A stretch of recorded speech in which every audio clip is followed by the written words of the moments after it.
আরে ভাই কি হইছে এইবার তাসুন কি লিখা ভাই ইমি প্রবলেম সমস্যা একটু আছে গাড়িটাকে ওয়াশ করবেন স্টার্টের সমস্যা করে ক্লাসের সমস্যা আর হরেন্টের সমস্যা করে একটু দেখে দিন যে ভাই যেন খাই গিয়া এটা কামড়তে সময় লাগবো। আরে পাগলা মাত্র 2 মিনিটের কাম। তুই এলকি ডালে বেলকি ডালে আতুর ছাড়াই ফেলা চিমটা সব লিয়ে দি। দেখ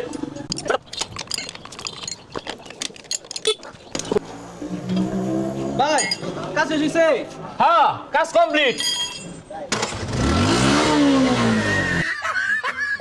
ভাই এটা কি করছু স্ট্যান্ড তুলে নিস্টার লইলো আচ্ছা দেখতেছি এটা তোর দিদি ভাই একটা হাইড্রোলিক ব্রেক লাগাই দিছি।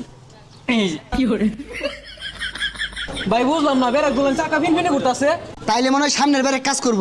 হ্যাঁ এইটা একেবারে হক কথা কইছ। ওই যা খিদা লাগছে দূরে খাই গিয়া।